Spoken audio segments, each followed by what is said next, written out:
Ah, traveler, welcome. Good to see you. What can I get for you? We want some blackback perch stew. All right, blackback perch stew it is. Make yourselves at home. It'll be right out for you in just a moment. Thanks, Chef Mao. I was just thinking about you guys, and now you're here. It feels like you heard my call and came running. You mean you were about to come looking for us?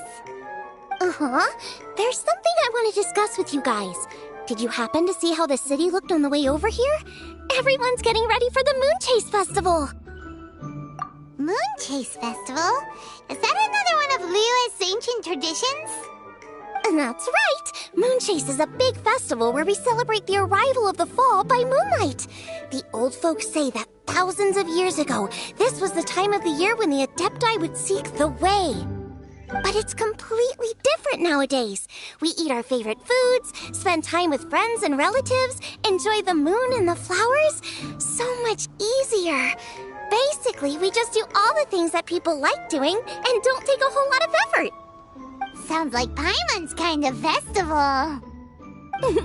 With your great taste in food, Moonchase Festival is sure to be to your liking.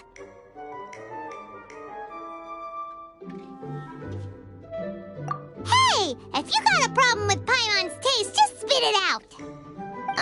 So are you guys free these days? I'm taking part in this year's Masterful Chefs. If possible, I'd like you to be my culinary consultants. That's right. Getting some suggestions from friends will broaden your horizons. Masterful chefs, huh? So is that like a competition? Right, yeah. I guess you probably haven't heard about it before. Every year, Moonchase Festival has a different theme, usually picked by the Qixing. This year's theme is Feast of the Bounteous Land, so the Qixing decided to organize a cooking competition. Feast of the Bounteous Land. Pretty much sums up what Liyue is all about. Great theme. I totally agree. I heard it was Ningguang that came up with it. She's so amazing and so full of mystery.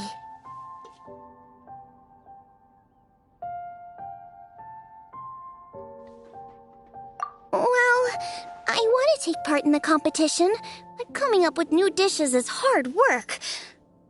By the time you finally thought of something, cooked it, taste tested it, it can be hard to judge whether you're really into something or not. And so, I was thinking, I could get the two of you to help by gathering everyone's thoughts on what makes a great dish. I really want to think outside the box this time. And to do that, I'm going to need lots of different ideas from lots of different people. This'll be a piece of cake. We've got friends from all over the map, haven't we? You sound pretty confident. Well, you know, not to brag or anything. But first things first, let's have a delicious one-man meal. After that, we can go around to all of our friends in Liyue and get their ideas one by one. Okay, great. Also, Guoba should be back soon, so we can all go together. Here's your blackback perch stew, folks. It smells so good. It's my pleasure.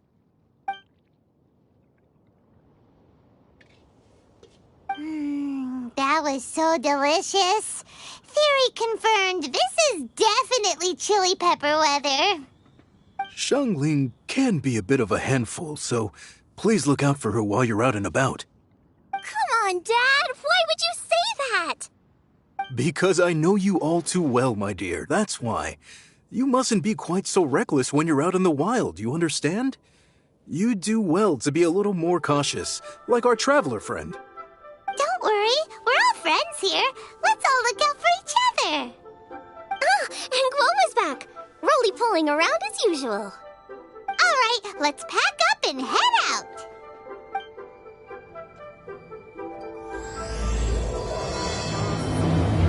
Is it time for some moonchase special? Today, we delve deeper into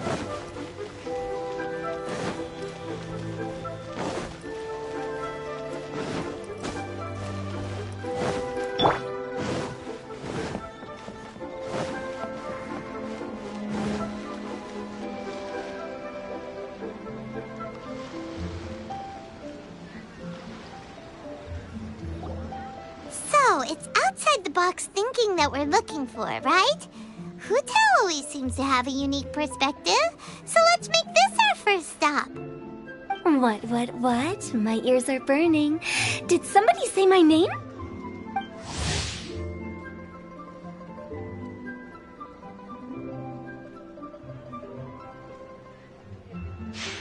Yeah, it's Paimon and the Traveler.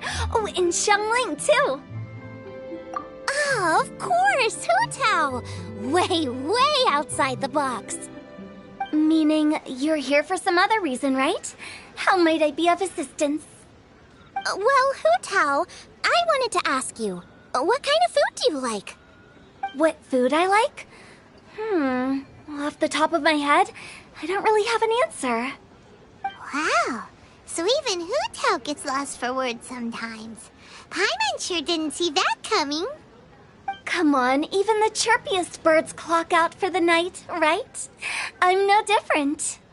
Pretty sure clocking out isn't something birds do, but okay. Right!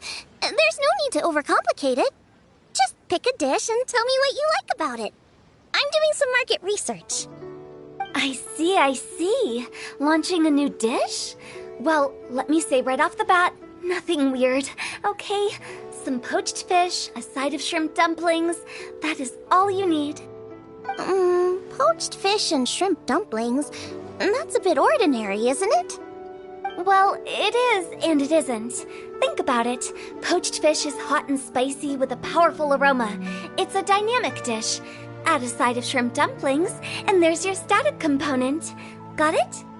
Dynamic? Oh, I can do dynamic. Mushroom slime stew. No, not that kind of dynamic. A dish is more than substance, it's a mood. Poached fish is red and spicy. It elicits a response from the eyes, ears, nose, and mouth. That's why I call it dynamic.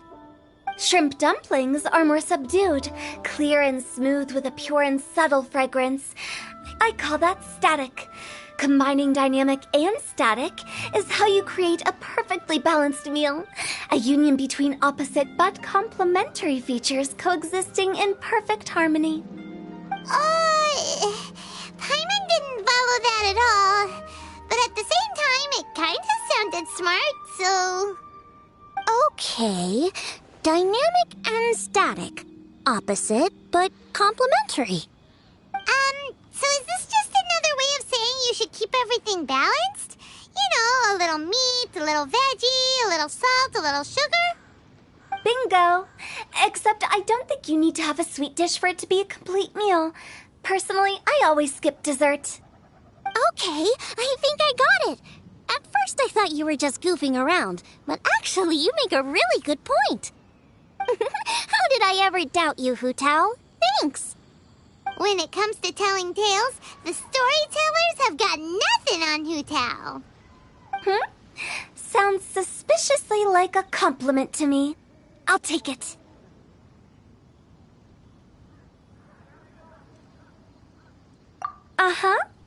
Well, at least one of you gets it. Everything in this world runs on its own set of principles, be it the circle of life or sugar and spice. You either get it or you don't. Since the Traveler seems to approve, I'll make sure to factor it in. Paimon thinks we're pretty much done here now. Let's head to Boo Boo Pharmacy next. Boo Boo Pharmacy? Yeah, you'll definitely get some interesting responses over there.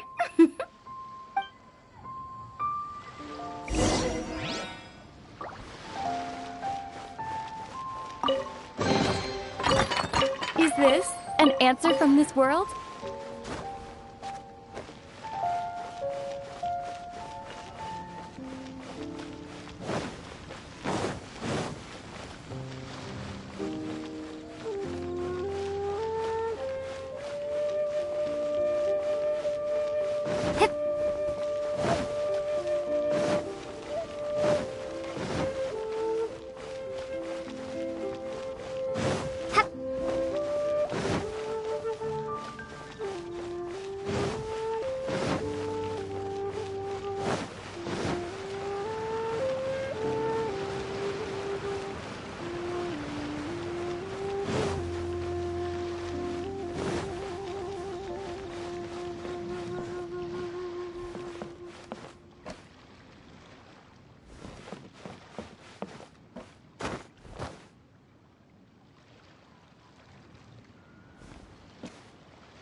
Is everything okay? Why, if it isn't the special guests who seldom visit. Less busy than usual, I see. Yikes! What happened to Baishu's voice? Excuse me? The neck. Oh, it's just Changsheng. Welcome, welcome. Here to procure an herbal remedy, I presume? No. We actually came for the conversation this time. We're here to talk food. I'm entering this year's cooking competition, so I wanted to ask you both. Oh, wait, there's 3 of you. I wanted to ask the 3 of you what kind of food you like. Most astutely self-corrected. We shall surely supply our assistance. You need to know what food I like? It's all the same. No flavor. Chi-Chi has some gustatory dysfunction and can't taste any food. Make no mistake, she's not being uncooperative. Oh, I understand. That's fine. Still, I'd expect Chi-Chi to have some sort of dietary preferences, though. There must be some dishes that you like the sensation of. Sensation? Yes, there's one. Coconut milk. Nice and cold. Well, that doesn't help us. It's not a dish, it's a drink. How about you two? Any thoughts? I like bite-sized morsels of meat. I agree with Changsheng. Many of our patients are the elderly and young children. They find large chunks of fowl or seafood difficult to swallow and digest. Dishes where the ingredients have been finely chopped, on the other hand, are far more suitable for them. We also see plenty of people with colds and sore throats who find it difficult to eat rich food. From a purely pharmaceutical perspective, I tend to recommend soups and stews. Got it. Would that be medicinal soups and stews? Medicinal soup. I don't like it. I must apologize for having such a one-track mind. It's a little difficult to think about food without worrying about the health implications these days. We've had quite the endless stream of patients recently. If you ask me, I think the changing weather is to blame. That's okay. Everyone's input counts. Keeping it seasonal and suitable for all ages sounds like a pretty good idea to Paimon. Medicinal dishes have higher demands in terms of nutritional balance than the kind of food I normally cook. I don't usually focus on medicinal properties, but since this is for a competition, maybe I can score more points by taking both flavor and function into account. Food with substance. Always better. Everyone will like it. It's a great suggestion. Thanks, everyone. You're welcome. As long as we could help. It's great to have a doctor's unique perspective. I'm feeling inspired. Oh, how you flatter me. Receptivity to sensible suggestions make for a savvy chef. Oh, she is! Creating new dishes is Xiangling's favorite thing to do. You can be sure she'll put lots of care and attention into it. Everyone's got their hobbies, and mine is cooking. Usually I just go with my own ideas, but having a whole new perspective this time is sure to make a big difference to the end result. Great! That makes this whole trip worth it. All right, time to move on to the next. So we've got an independent thinker's perspective and a health perspective. Next, Paimon thinks we should probably talk to some picky eaters.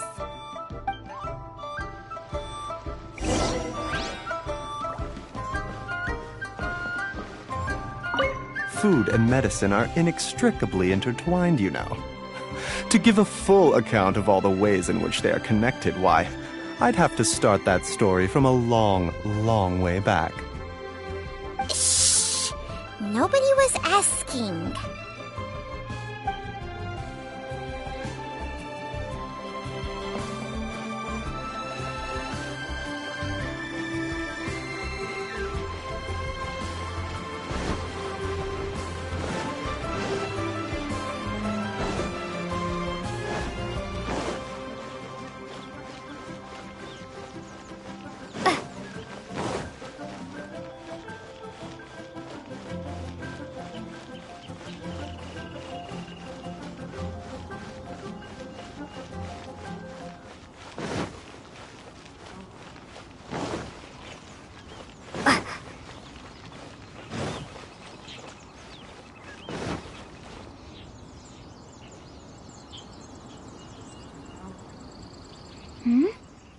Oh, it's the Traveler and Paimon.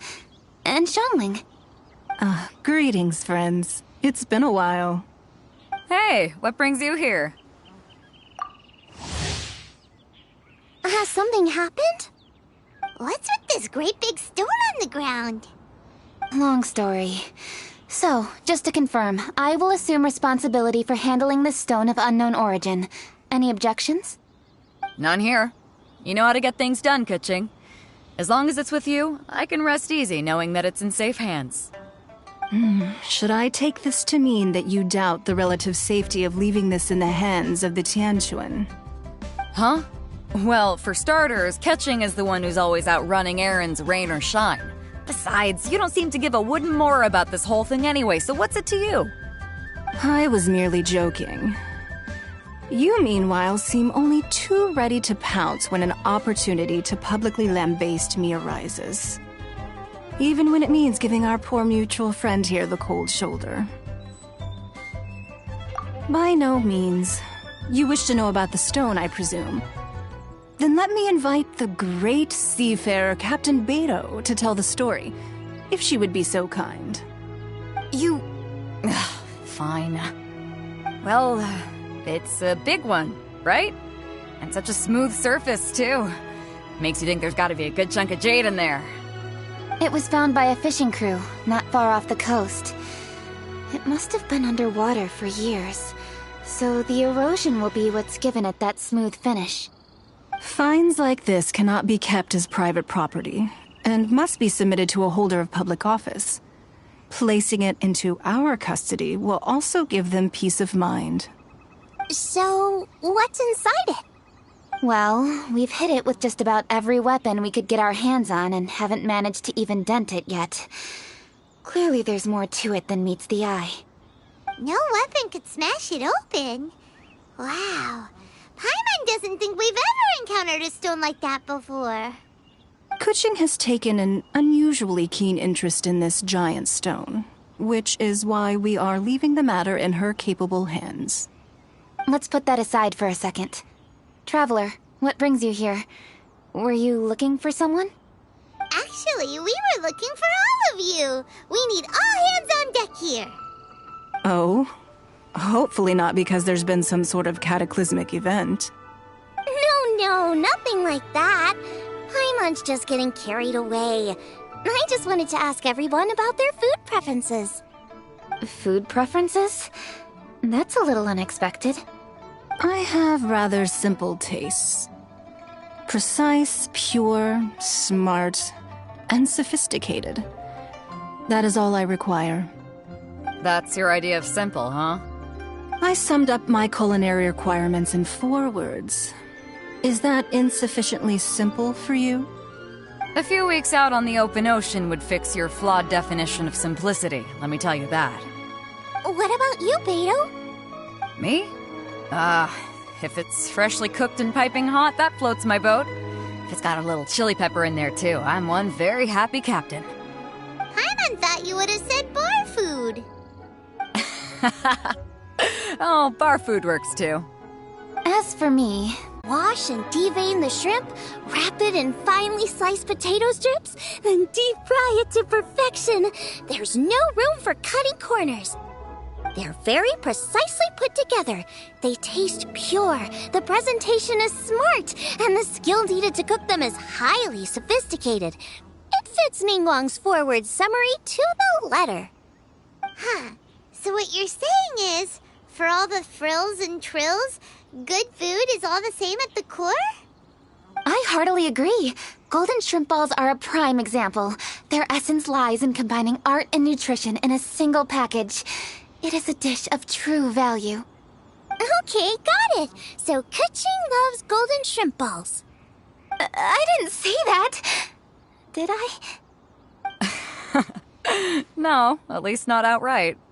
Alrighty. Thanks for all your input. I'll be sure to take it all into consideration. Traveler, Paimon, do you have anything planned after this? Good. I'd like you to help me investigate something. It's about this stone. You picked the right people for the job. We investigate stuff all the time. My thoughts exactly. The Qixing has a public duty to deliver our final verdict to the fishermen, but there are also some things I would like to investigate on a personal level. I'm sure you've become acquainted with the general background of the Moonchase Festival. However, I have my own understanding of this festival's roots. My grandfather was a researcher of Liyue's traditions. In his notes, he indicated that there was a deity called the Stove God in ancient Liyue, which people paid tribute to at a certain time of the year. Very few written records make mention of the Stove God, and those that do are notoriously confusing. Some scholars believe that the Stove God was just another title held by the Lord of Geo, but others suggest that this was a different deity altogether. One folktale even claims that the ancients found the Stove God's shrine, but there was no statue, only a huge, smooth slab of stone. Shortly after it was found, the stone was lost in transit, and it hasn't been seen since. This stone here has all the same features, so I suspect it could be the one that went missing all those years ago. After many years of researching ancient texts, my grandfather came to believe that the practice of paying seasonal tribute to the Stove God may be best described as a festival. He called it the Stove God Festival. That would make it the forerunner to the Moonchase Festival we know today. But this is all just theory and conjecture. To prove any of it, we'd need to start by identifying who the Stove God really was. Now that Rex Lapis has passed on, and Liyue has entered the age of humankind, his successors should continue to respect our nation's culture and traditions, just as he did. That's why I think the responsibility for this situation should fall to me. It's a chance to shed light on our history, revitalize an ancient tradition, and possibly prove my grandfather's hypothesis along the way. With any luck, we'll nail all three in one fell swoop. It was just a couple of days ago that we received this stone. Right after we decided to use food as the central theme for this year's festival. It makes me wonder. Maybe a divine will is at work behind all of this.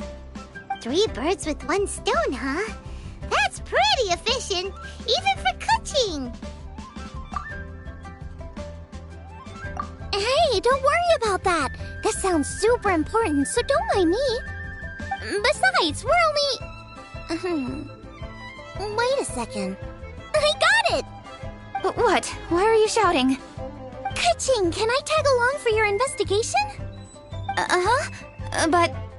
Since it's all about the Stove God, I might get to learn something useful about cooking along the way.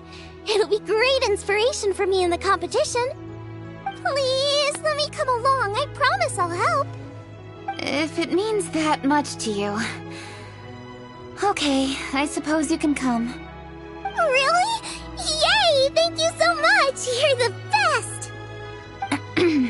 Now that that's settled, time to get going. Jingsa Village is said to be home to a lot of historical texts, so I'd like to start by making some inquiries there.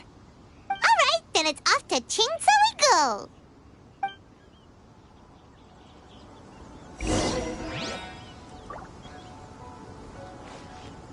Oh, sincerely, Beidou, you misunderstand me.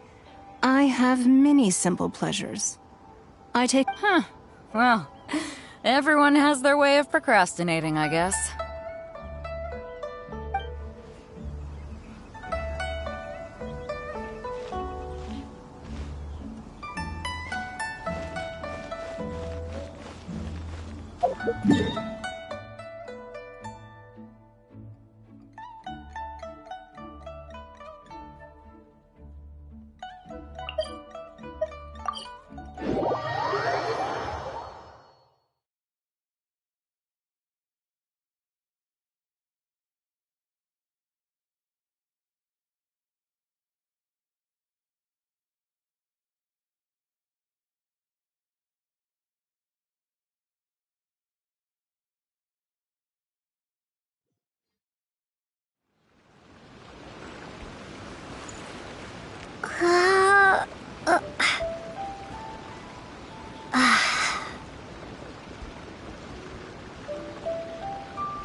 We need your help with something.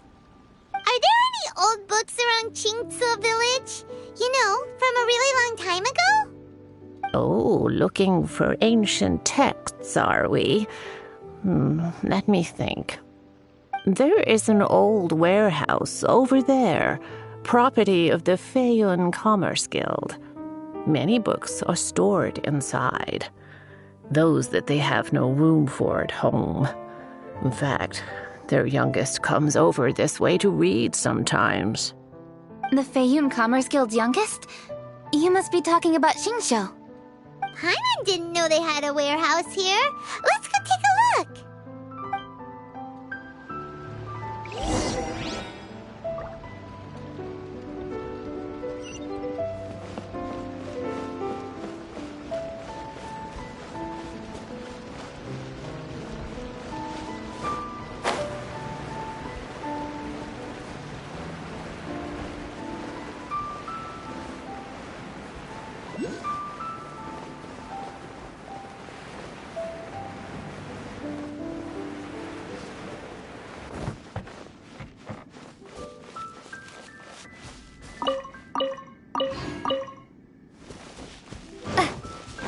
Help!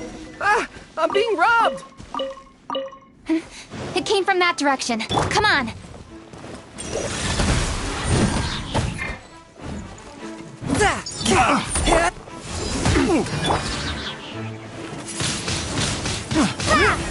Yeah, cross! Very clean! To ashes! A touch of frost! I got careless.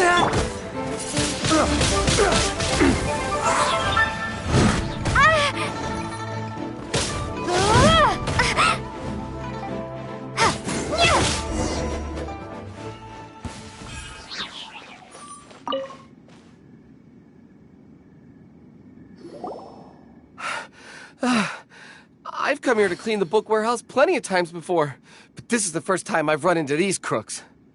Are you all right? I am, thanks to all of you. Hey, wait a minute. You're the Traveler, aren't you? And you're with... Lady Kuching. An honor. Truly an honor. We'll try not to take up too much of your time. I understand that this book warehouse is the property of the Feiyun Commerce Guild. Could you advise whether we might find any text relating to the Stove God in this collection? The Stove God? I heard that's the Lord of Geo, right? Huh? Really? Yeah, a friend of mine who conducts research mentioned it once before. We use stoves for cooking, and stoves are built from rock. Some people think that the stove is a gift from the Lord of Geo, and that's why they call him the Stove God. Seems logical enough. But do you have any books on the topic? I'm sorry, I'd have to ask the young master about that. Oh, any questions? Please, ask away. Hey, it's Chongyun and Xingqiu. Hello, one and all. Hey guys, what are you doing here? I was bored with nothing to do, and thought I'd come out this way for a bit of reading. And then I thought, why not bring Chongyun along too? Yes, I'm just along for the ride, really. I see the Yuheng Kuching is with you. Whatever brings you here must surely be a matter of grave importance. Master Xingqiu, if I may be so bold, do you happen to know if there are any texts on the subject of the Stove God among this collection? Since I personally selected which volumes to store here, I do have some recollection of their contents. If my memory betrays me not, there is one volume among them called Demystifying the Legends of Liyue, which mentions the Stove God. Might I take a look? Certainly. If it pleases my lady, I shall lead the way. Sheng, I will take care of things here. You're free to go about your own business. They're back! So did you find it? Yes, Master Xingqiu has quite an exceptional memory. Demystifying the Legends of Liyue does indeed mention the Stove God. However, it says the following. The body of the dragon wielded a tail that could eclipse the sun, and claws to command fire and teach the ways of wisdom. Receiving the gift bequeathed unto them, humankind cooked food with fire, and thus did they prosper. The body of a dragon? The stories about Rex Lapis say the same thing. That much is true, but this is the only passage in the whole book. If we want to find out more, we'll have to continue our investigation. There's nothing further to discover here. It seems we'll have to look at other options. I come from a long lineage of exorcists, and our family too has amassed a number of ancient texts. Now that you mention the stove god, I seem to recall reading somewhere that this god once appeared at the Guili Assembly. Of course, I can't say if it's true or not. Books are penned by people. All they can do is show what the author was thinking. Everyone's mind is different, so every book on a given topic will give a different account. I apologize that we could not help in a more substantial capacity. Your help thus far is quite ample. Liyue is a vast and rich land. All things that existed here in the past have left their trace. So long as we do not abandon our search, it is sure to bear fruit eventually. Thank you all. We will continue our investigation elsewhere. Hold up. I had a question too. Xingqiu, Chongyan, could you tell me what kind of food you like? Food? Oh no. You're not thinking of taking part in the Masterful Chefs, are you? Yeah, I totally am. What's wrong? You look like you've just seen a ghost. Xiangling, this is a major event. I beg you, please don't cook anything strange for this competition. What do you mean, strange? Mushroom slime stew, to give one example. Okay, fair enough. That dish isn't my most popular. But that's why I'm doing all this research, so I can create some really special dishes to win everyone over. Well, in that case, I like cold food. That's because you can't handle hot and spicy, right? Yes, you're absolutely right. My tastes are on the mild side. I prefer gentle dishes with minimal seasoning. Soups and stews, vegetables and broth, seafood or freshwater fish, either boiled or steamed. These kinds of dishes I am most partial to. No surprises from the Guhua Geek. Okay, another mild child. Got it. These are just personal preferences, and everyone's are quite different. Are you sure this eclectic mix of opinions will be of any use? Of course! You're my customers, and putting a smile on customers' faces is my calling as a chef. Though Xiangling's market research blade stabs often into the dark, her heart never strays from the noble path. If anyone can win hearts and minds with their cooking, it's gotta be someone like Xiangling. She's got pure intentions and really cares about the customers. No, where's all this praise coming from? Knock it off, guys. You're embarrassing me. Sorry for holding you all up. That's all I needed to know. Shall we carry on with the investigation now? Over to you, Kuching. Where to next? So we've learned the stove god allegedly made an appearance at the Guili Assembly. But today that place is largely a wasteland with few traces of human activity. Longshu Inn is close by, so let's stop off there on the way over and see what we can find out. Forgive us, for this is where we must part ways. May your journey be a smooth one. Yes, best of luck. If you run into any difficulties, come and find us. We'll be only too glad to help. Let's go! Next stop, Longshu Inn.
There is no purer form of water than rain.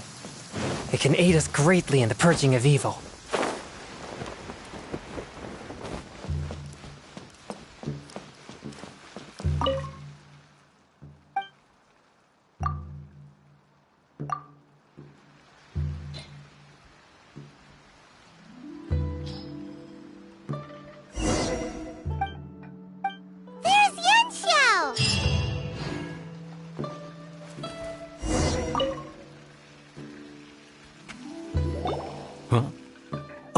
Traveler, who are all these people? Friends of ours! Allow Paimon to introduce Xiangling, Guoba, and Kuching. Kuching? Of the Chishing? She's the, Hi. It's not that. I'm just your typical commoner. I've never met someone as high up as the Yuheng before in my whole life. Look at that strong body, those powerful hands, and honest eyes. This guy must be a really great chef. So, is there something I can help you with? You've come a long way out to end up at Wangshu Inn. Let me fill you in. Oh, okay. I see. Legends claim that the Stove God once appeared at the Guili Assembly. As Wangshu Inn is the oldest extant building in this area, any historical texts from around these parts are likely to have ended up here. Is there a room in this inn for storing books? And if there is, do any of them mention the Stove God? Well, now that you mention it, we do have a fair few ancient texts here. I remember looking through an old recipe book once. I just need to remember where they're all stored. If you're happy to wait here for a few minutes, I'll go have a look right away. Oh, Traveler, there's something I need to discuss with you. What is it? We need to pay up or something? What? No, I wouldn't take your money. We're all friends here. I just wanted to ask if you had the time to make a satisfying salad for me. A satisfying salad? What for? Yeah, guy who hangs out on the roof terrace, you know? Good-looking fella, not too tall. Shh! Don't you think he can hear you? Oh, right. Yeah, maybe. Anyway, you know who I mean. The boss told me to take care of him, but this guy, let me tell you, he is one tough nut to crack. He usually turns his nose up at everything that isn't almond tofu.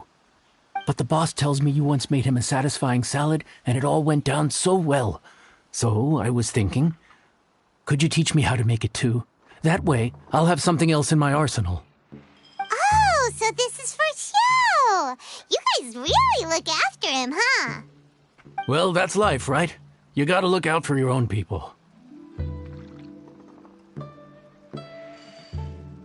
All right then, wait right here. I'll be just 1 minute.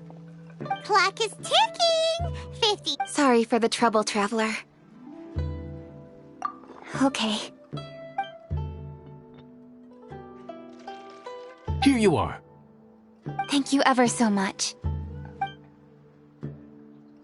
While Kuching's reading her book, let's make that satisfying salad. Xiangling, what are you gonna do? I'd love to come watch too, but I don't want to get in the way, so I'll just stay here with Kuching. Okay, shall we go then? Go ahead and get started. I'll just watch from over here. I only need to watch you make it once to have it committed to memory. That should do it.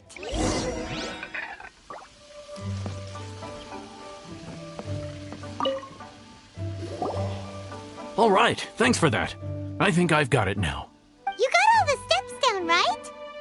Of course. Don't forget, I am the best chef around these parts. Let's go see what Kuching and Xiangling are up to. Kuching, Xiangling, we're back! You finished cooking? Good timing. We finished our reading too. And? Useful? Or no? Useful. There is a passage concerning the Stove God, and it's not what we were expecting. I quote, 60 miles to the northwest is the Guili Assembly. Many were settled there, where they hunted in groups, farmed the land, and made their living from what the soil yielded. When the Stove God descended, one god became many, all of which were the height of children. as does a star when it descends into the world, so the stove god went out among the common folk and taught them to create fire. With fire, the people at last learned to make hot food, and they dined on rice congee and cooked meat thereafter. This is a radically different account from the one given in Demystifying the Legends of Liyue, and also a conflicting one. One god became many? Does that mean there was more than one stove god? Taking the text at face value, that is what it says. Went out among the common folk and taught them to create fire. So did the stove god really go and teach people how to cook firsthand? Now that's a god who truly cared for their people. So, we've got two leads, but they contradict each other. How do we know which one to believe? By continuing our investigation and reserving judgment for now. Thank you for this text, Yanxiao. It's my pleasure, really. Think nothing of it. If anything, I should be thanking the traveler. Listen, you've helped me an awful lot. Not just today, but in the past, too. I want to make it up to you properly, and as it happens, things are pretty quiet here today. So I'd like to take the chance to treat you all. What do you say? Will you stay for a meal? Wow, he sure sounds confident in his cooking. I like that. Confidence is one of the best ingredients a chef can have. I really want to try his cooking. I say we take him up on his offer. It's hard to refuse a generous offer like that. Yes, I think we can fit this in. Yanxiao, we await your culinary creations with great anticipation. I won't disappoint.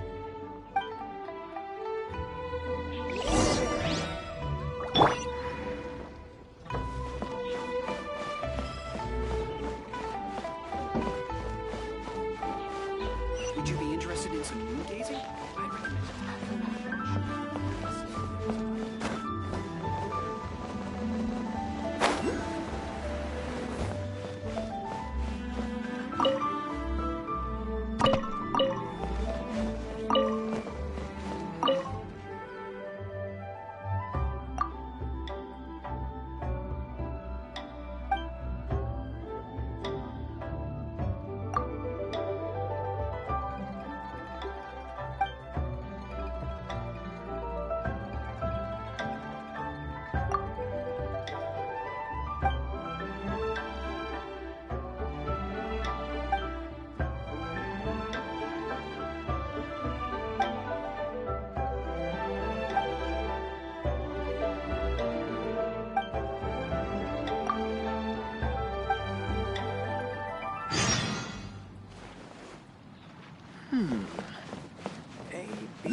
The best way to travel.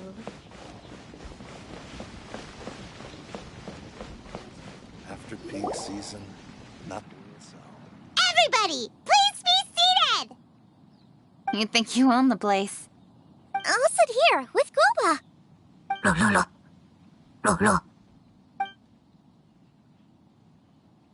Here we are. That's everything you ordered. It all smells amazing! I think I've met my fellow finalist. It smells beautiful. Strange. I never would have guessed that such a gifted chef worked here. This inn isn't particularly known for its food.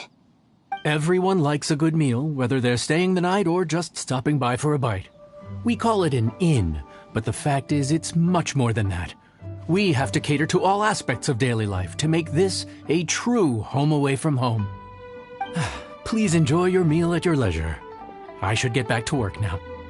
Yanxiao, are you taking part in this year's Masterful Chefs? Huh? You too? Yup, I've signed up already, and I've got my eyes on the prize. Your cooking's delicious, Yanxiao. I'm really looking forward to seeing you in the final. Huh. Interesting. All right, I'll see you there. What was that? Some kind of power move? No, it seemed more sportsmanlike than that. Yep, he's a really talented chef. His food was excellent, and it showed he has a level-headed personality. That's the kind of chef that could be a match for me. I haven't had any competitive cooking experience since my cook-off with Brooke in Springvale.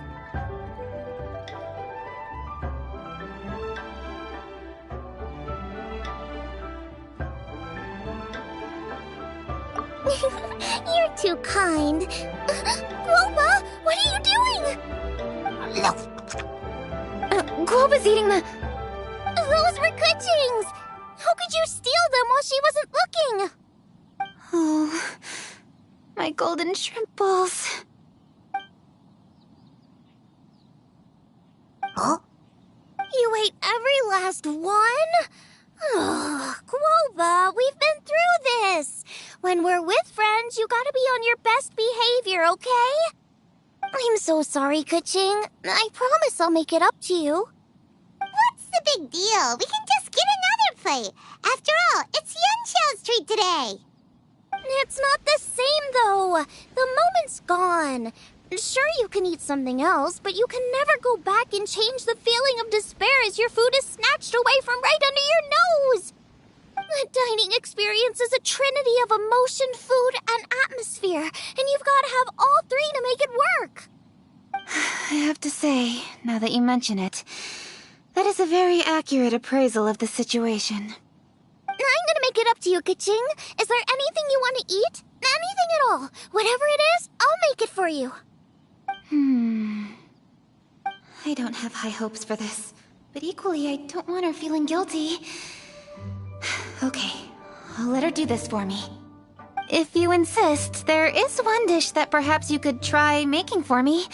It's an old recipe from my grandfather's notes. No problem. May I see it? I'll get it to you when we're back in Liyue Harbor. Traveler, have you finished eating? Before we do anything else, let's head back to Liyue Harbor.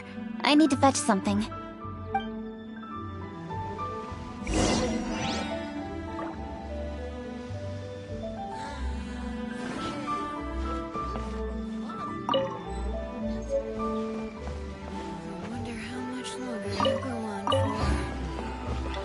Need to get something from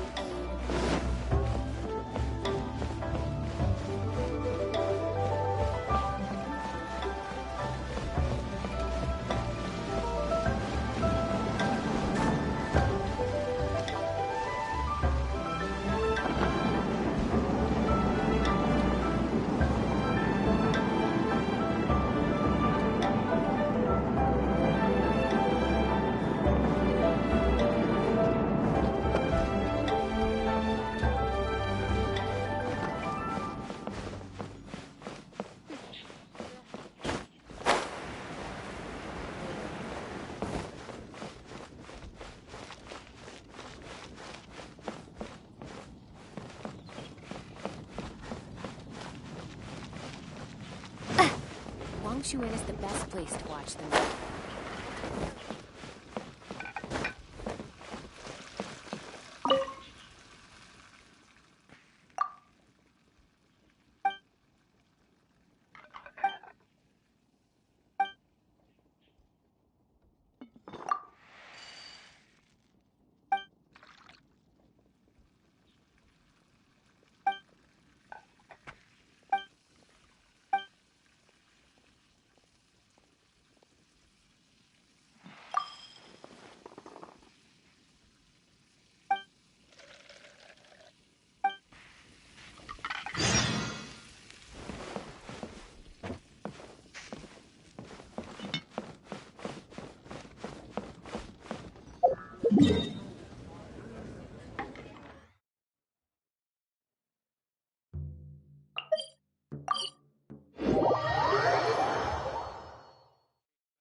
need to go home to fetch my grandfather's notes.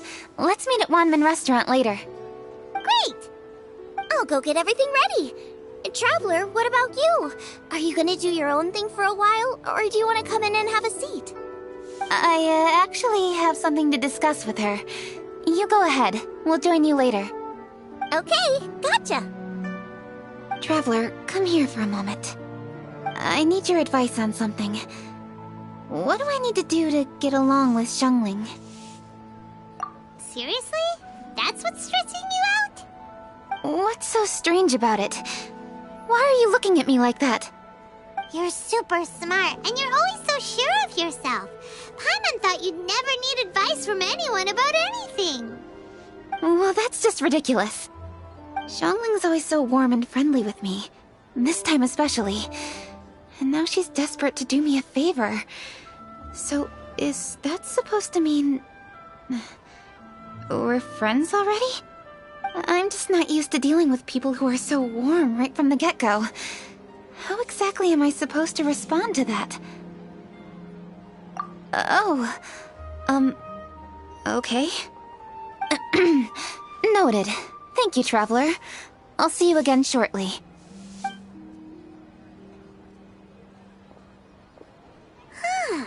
What's making Kuching so self-conscious?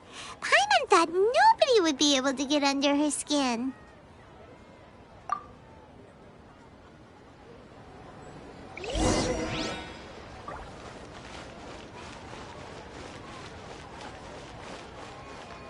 As expected of my daughter, her culinary skills are getting better and better. Hey, we're here!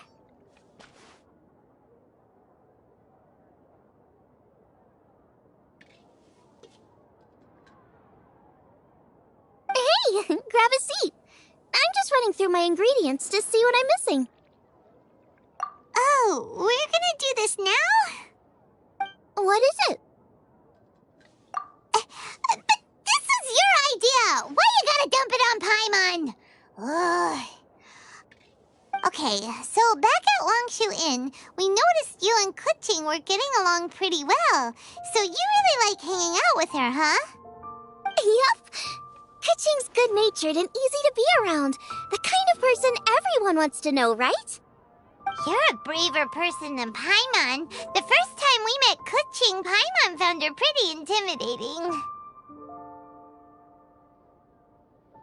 You think so? I remember thinking straight away that she was really easy to get along with. Didn't you see her sneaking treats to Goba back at Wangshu Inn? Yeah, she's great. We know that now. We're just talking about first impressions. First impressions? Oh, okay. Hey, have you guys eaten grilled shellfish before?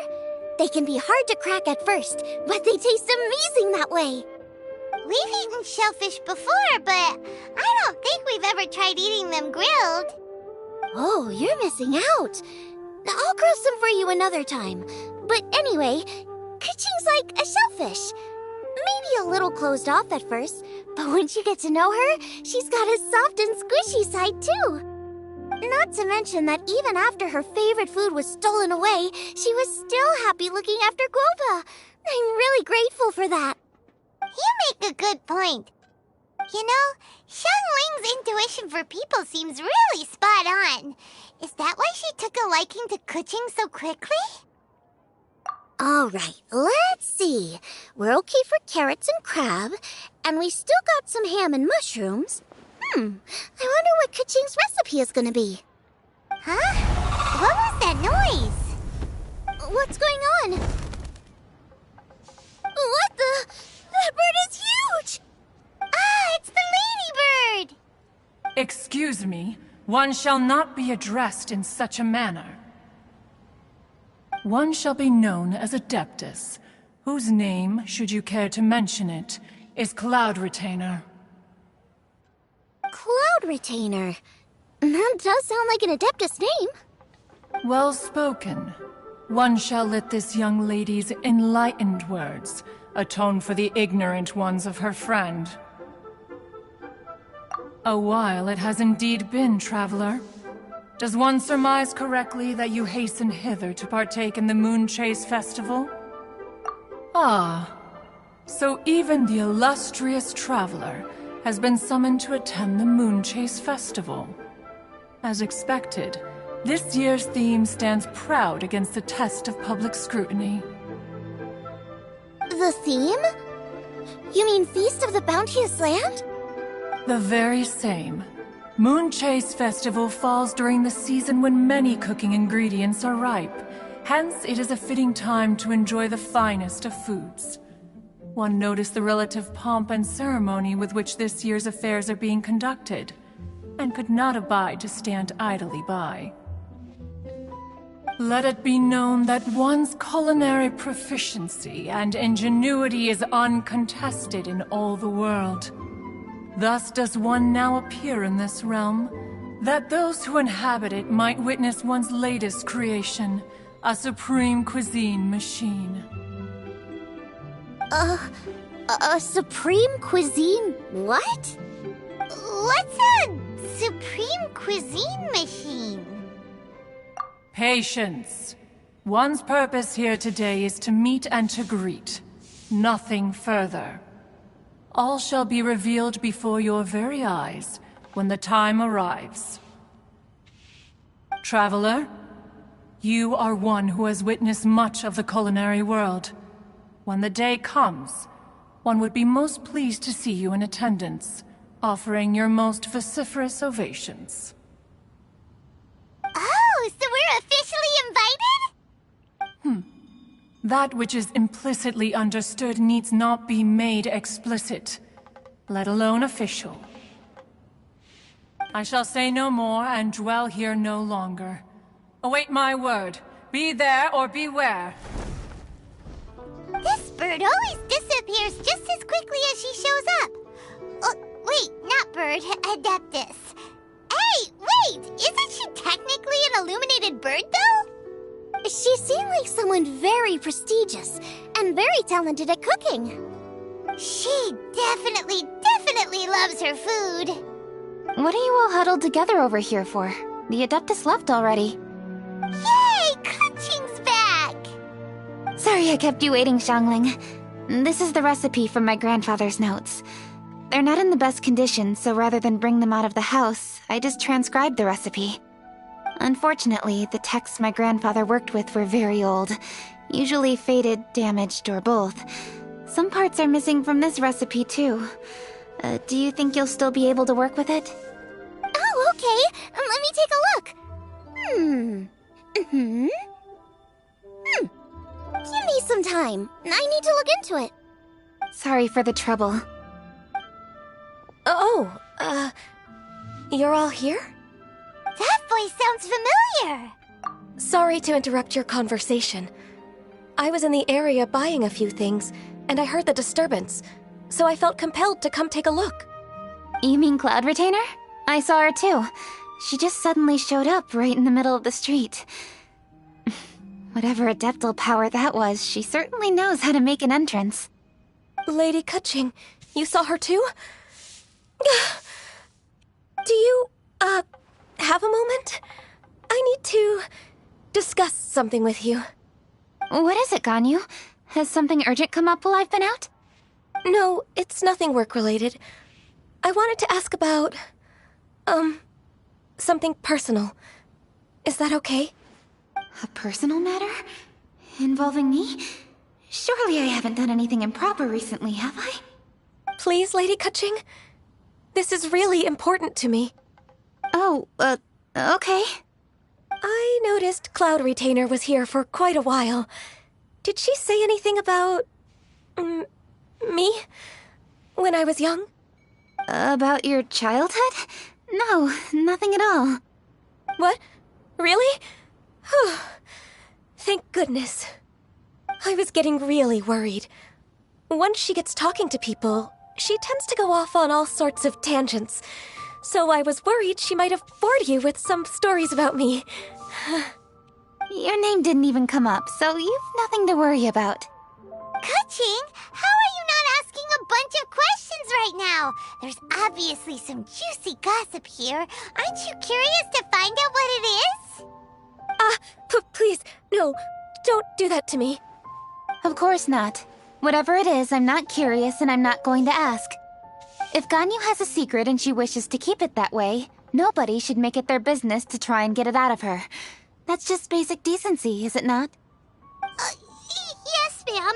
Paimon will never bring it up again. Kaching, thank you. You're so kind and considerate. I've always seen that in you. What's that got to do with... Honestly. Go on, you should be getting back now. Oh my, you're right. I should. Okay, everyone. Please excuse me. I should get back to work now. Take good care of Kaching for me. Hey, what are you trying to say? Don't worry, Ganyu. We will. Thanks. Hope to see you again soon.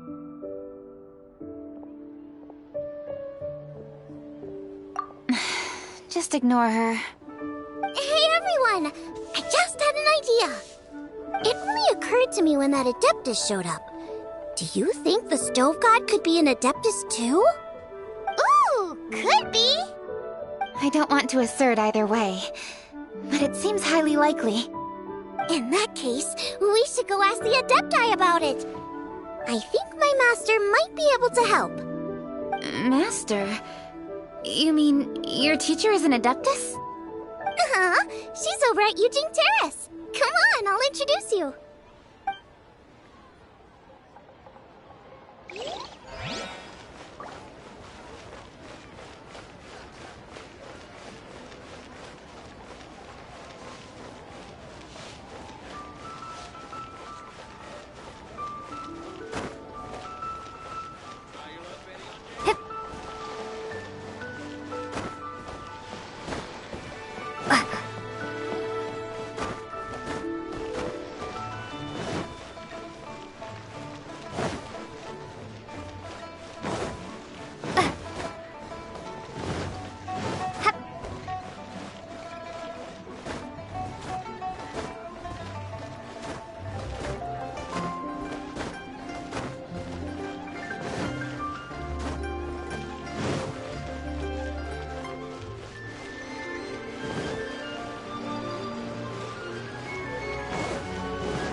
Some people find Yanfei to be rather demanding. Do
Mr. Crossell. How's business been? Oh, good. Very good. All thanks to your advice, Miss Yanfei. What brings you here today? You're too kind. I was simply doing my job.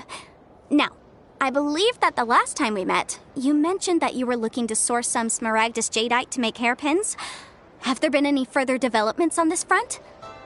Well, yes. As a matter of fact, in the end, I did acquire a small piece of Smaragdus Jadeite and had it fashioned into a pair of hairpins. Miss Yanfei, might I presume that you have an interest in the hairpins? I must apologize. I've already rented them out to a lady named Zhi. If you'd like to inspect them, you may have to wait quite some time. Wait, isn't Smaragdus Jadeite really rare? Aren't you worried about the hairpins getting damaged or lost while they're being rented out? No, I'm not worried in the slightest, because I signed a contract with Miss Zhiqiao before renting them to her. The contract makes it quite clear that if she loses or damages the item in question, she must compensate me for its full original value. In return, I included a clause that guarantees the Smaragdus jadeite is genuine, with a penalty of 10 times the item's value payable by me to Miss Zhiqiao in the event that it is shown to be a fake.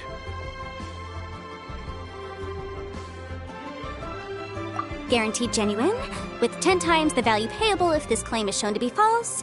Yes, these terms are very clear indeed. Of course. This way, both the client and I have the assurance we need. To ensure fairness, each of us has retained an original copy of the contract. In that case, might you know where Miss Zhiqiao lives? We'd like to pay her a visit and have a look at the hairpins. Oh, of course. She wrote her address down when we signed our contract. Here, I'll mark it on your map for you. Thanks a lot, Mr. Crossell. We'll be off now.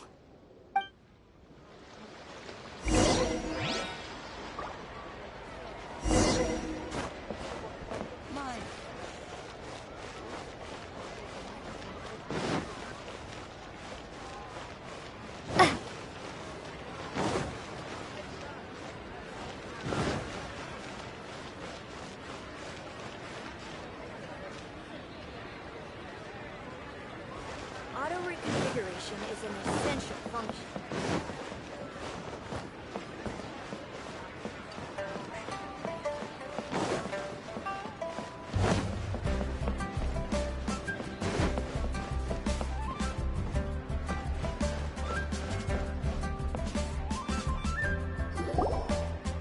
Oh, whatever shall I do? Yes, that's me. Is there something I can help? How do you do, Miss Zhiqiao? We understand from Mr. Crossell that you recently rented a pair of hairpins from him. My associates and I are very interested in them. Would you mind letting us take a look at them? The hairpins? I can't lend them to you right now. I've lost them. I don't know how it could have happened. I always kept them right by my side, and I hadn't even worn them yet. I spent so much money on them. If I have to pay their original value... My family is in the ore business too, but business has been suffering ever since the chasm was sealed off. We now have a backlog of paid-up orders just sitting around, so we've been having to purchase some stock from other ore merchants to complete them. A big banquet is coming up in a few days, and several ore merchants I know of will be there. I need this opportunity to mingle and discuss prices. That's what the hairpins were for, to keep up appearances. I can't have them looking down on me. But now that I've lost the hairpins, what will I do? Why does Paimon have a sudden strong sense of déjà vu? Would you really? I sent a commission to the Adventurers Guild, but I haven't heard anything back from them yet. Hold on. Don't run off looking for the hairpins just yet. Miss Zhiqiao, would you let me have a look at the rental contract you signed? Huh? Well, I mean, sure, I have it right here. Here you are. Let me see. That's right! Yanfei said she's a legal advisor, didn't she? Maybe she can help Zhiqiao somehow. True, though surely there must be a win-win solution. Right. I finished reading the contract. The terms are very clear, and they do indeed stipulate that you must pay Mr. Crossell the original value of the hairpins as compensation for the loss. Furthermore, the contract also expressly states that the amount of compensation must take current market prices into account.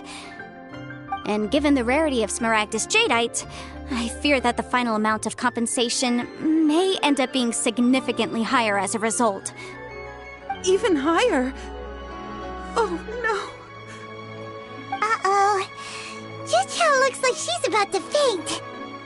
However, all of this is assuming that it is indeed genuine Smaragdus jadeite that was inlaid into the hairpins. Did you really have to pause before saying that part? Anyway, the hairpins are lost, so how exactly would we be able to find out if the jadeite is genuine or not? Whichever way you look at it, we've got to start by finding those hairpins. Except that if we found the hairpins, there'd no longer be any need to check whether the jadeite is genuine, would there? Seems right. Please. Please, Don't trouble yourselves over this. The fact is, I lost the item and I should pay compensation per the contract. However much it is, I will have to pay it. My family are merchants, after all. It's vital that we keep our word and respect our contracts. Now that it's come to this, I really shouldn't keep Crossell in the dark any longer. I'll go and inform him of the issue and then negotiate the amount of compensation. Yes, legally speaking, it seems this is the most sensible course of action. But before that, I have some questions about the hairpins. So hold on a moment, Mr. Chow. When you first touched the hairpins, what did you feel? What did I feel? Well, I remember that the gemstones set into the pins were perfectly smooth to the touch, like the finest quality jade. My family has seen much jade pass through its hands in the past, so I am quite certain of my judgment in this matter. Smooth to the touch. Finest quality jade. No, it's nothing. I just need to re-examine a few things. Let's head over to Mr. Crossell's.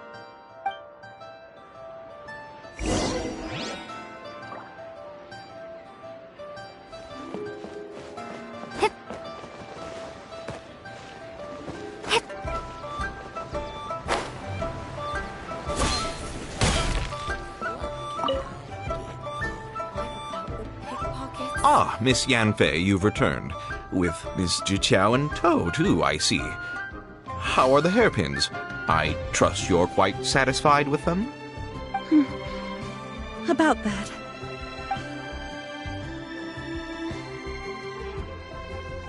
You lost them? Are you serious? Do you have any idea how expensive they were?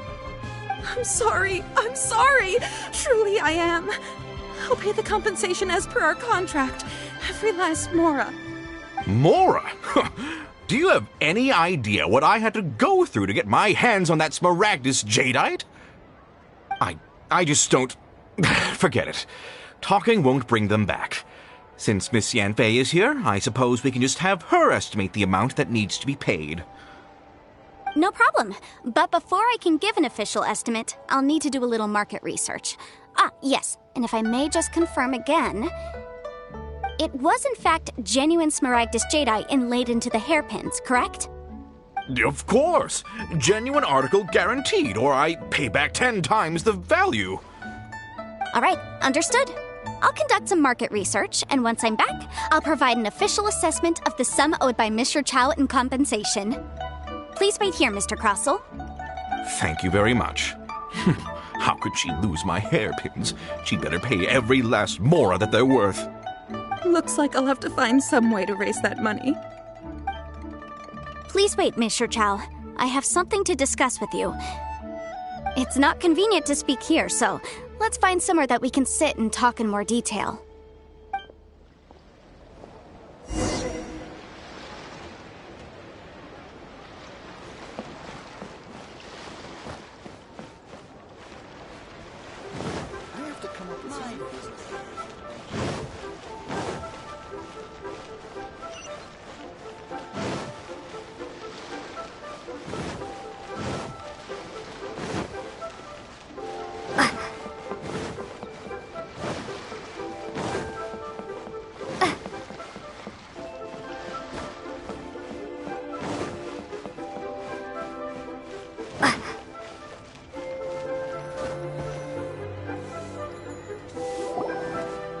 Miss Yanfei, what is this about?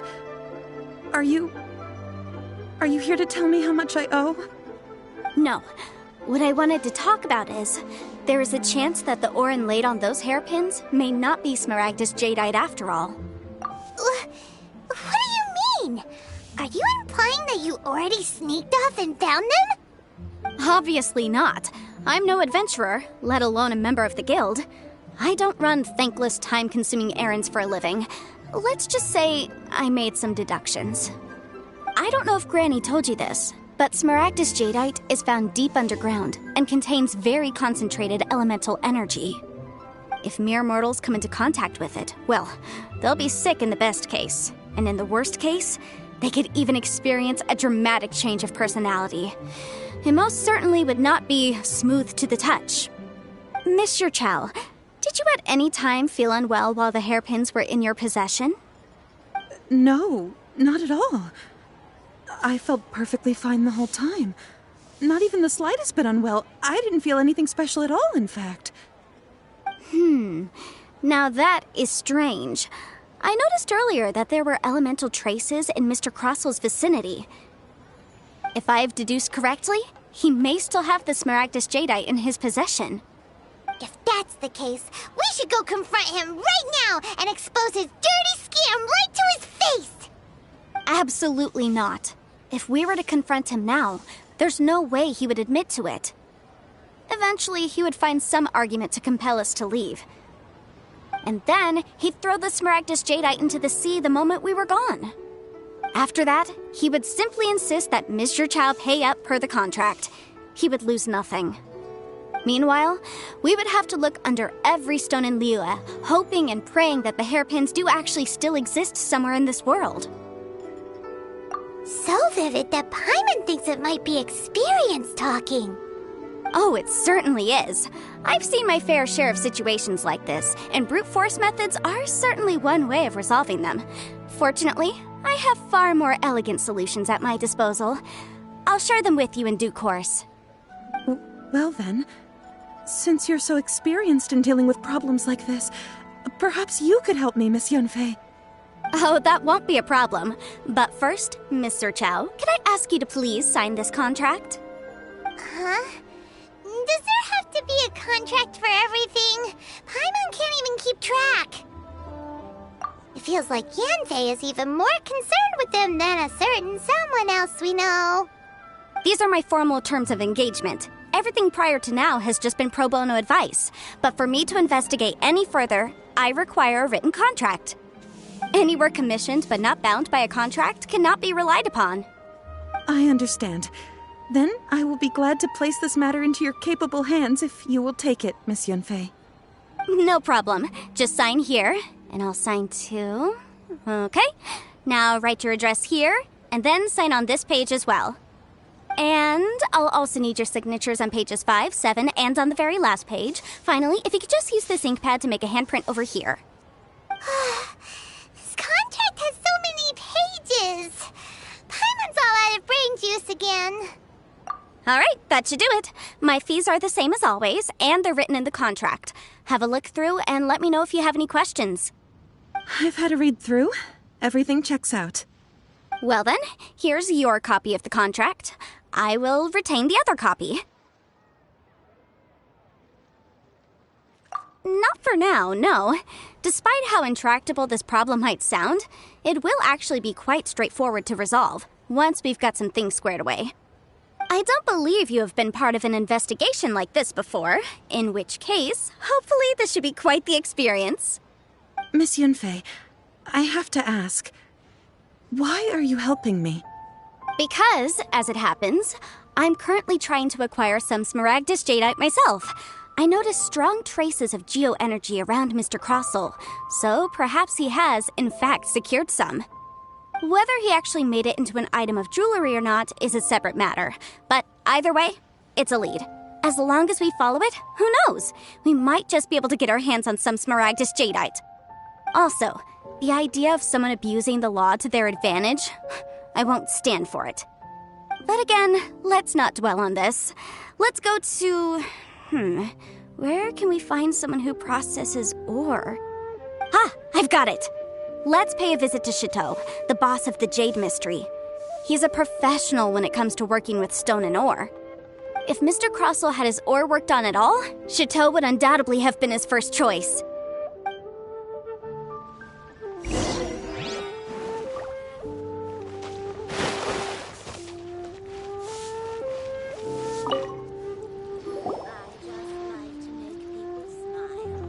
Why, hello there, honored customers. Welcome to... Oh, It's you, Miss Yenfei. Is something the matter? Surely not more spurious claims that my jade betting is rigged and no one can ever win? Oh, I swear on all that is sacred. No, nothing of the sort. Has a Snezhnine merchant named Crossel enlisted your ore processing services recently by any chance? A Snezhnine merchant named Crossel, you say? I do remember that. He brought me a piece of ore, claiming that it was Smaragdus jadeite. That was the first time I'd ever encountered it, so I had no way of telling if it was really Smaragdus jadeite or not. But if a customer insists, far be it from me to contradict them. He was quite generous with his money, too, so I didn't give it too much thought. I processed the ore as per his request. Do you have any leftover debris from your work on it? Why, yes. It was my first time encountering this ore, after all, so I kept a few loose shavings to study myself later. They're right over there, in fact. Thank you, sir. We'll take a look at them.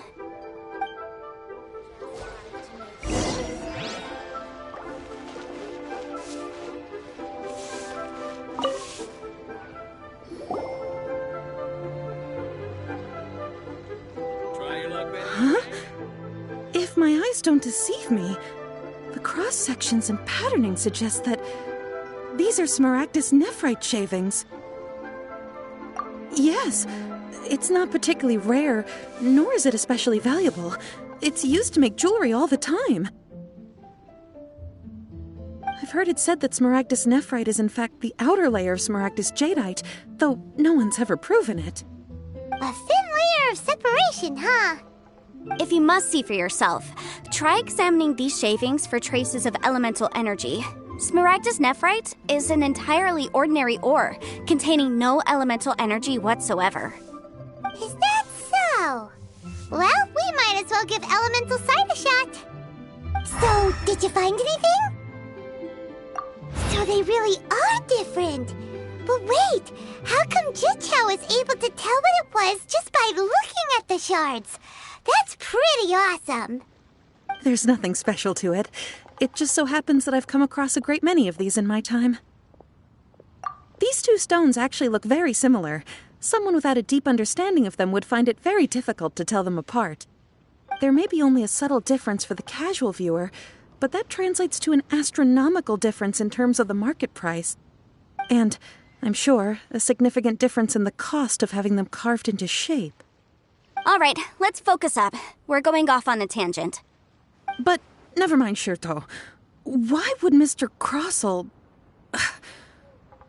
Unusual actions have unusual reasons behind them. Let's take some of these shavings back to Chateau.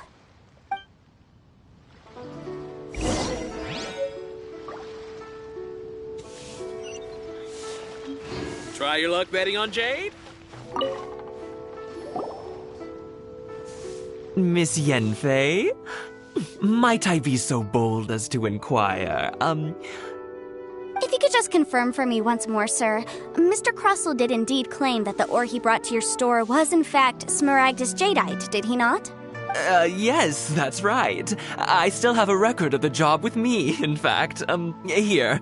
It says quite clearly, 1 chunk Smaragdus jadeite, uncut. Then I have no further questions. But could I borrow the processing record and these stone shavings?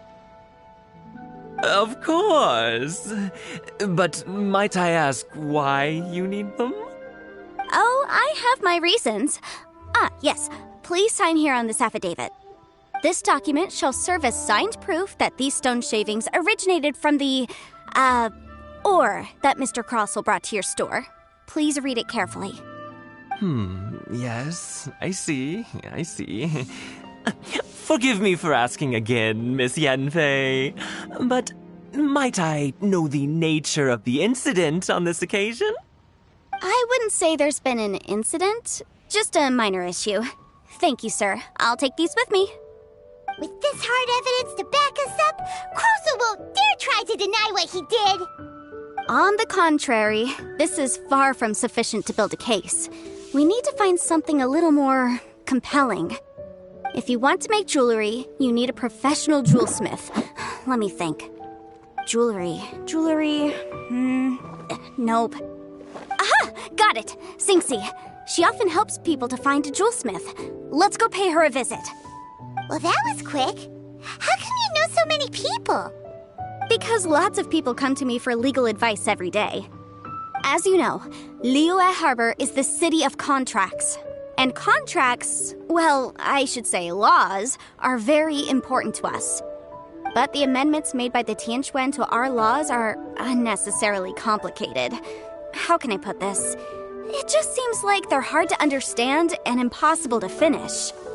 As such, legal advisors like myself provide quite the popular service indeed. So you help them make sense of the law. But didn't you say that it's hard to understand and impossible to finish? Yes, well, that's no obstacle because I've memorized all the legal codices. You memorized them? You sound surprised. Knowing the law inside out is a legal advisor's bread and butter, you know? Oh, this has nothing to do with being an adeptus. I just like reading things. Again, with that casual tone. Well, that's that then. Let's go look for Sinxie.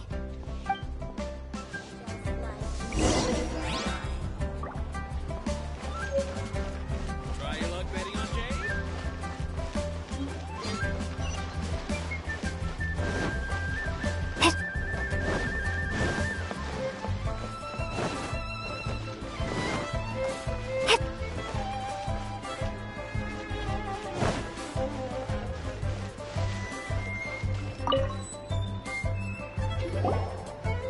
Oh, Miss Yanfei, it's you. Has something happened? Did the client from last time, Have no further trouble from then on? Yes, of course. I'm just here to ask you a few questions. Has a merchant by the name of Crossel asked you to put him in contact with a jewelsmith recently? Krosel? Yes, I remember him. He's a merchant from Snezhnaya, no? Yeah, he came to me with a chunk of something he called Smaragdus Jadeite. The design of the hairpins that he gave me was quite intricate, so it took me some work to find someone who was up to the job.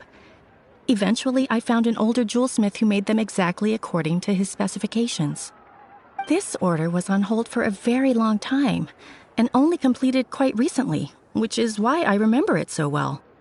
Doesn't seem like there's any evidence to be found here. Miss Sinxie, I'd like for you to confirm for me once more. When Mr. Crossel commissioned you to find him a jewelsmith, did he or did he not assert that the material he presented to you that day was called Smaragdus Jadeite? Yes, I'm sure of it. The hairpins were made using many expensive materials, and the asking price was quite high, so we had to put this transaction on record with the Ministry of Civil Affairs. Mr. Crossel wasn't very familiar with the necessary procedures, so I filed it on his behalf. I also kept a copy for my own records. See for yourself, the item is called Smaragdus Jadeite Twin Phoenix Pins. The inlaid gemstone is recorded as Smaragdus Jadeite. The document even has the official seal of the ministry on it. Thank you, Sinxie. Now, could you let me borrow this document? Sure, it isn't serving much purpose here anyway. I take it then that there's been some more trouble? Nothing you need to worry about, just a minor issue. I'll return your document as soon as I'm done with it. Thanks again. Why is everyone's first reaction always to assume someone or something is in trouble? I believe we have almost all the evidence we need. We just need to make one last trip. Let's go to Boo Boo Pharmacy to speak with Dr. Baiju. The weirdo with the snake around his neck? What do you want to speak to him for? Because only he can provide an authoritative statement confirming that Smaragdus Jadeite is harmful to the human body. Once we have this final piece of evidence in our hands, we can wrap this case up.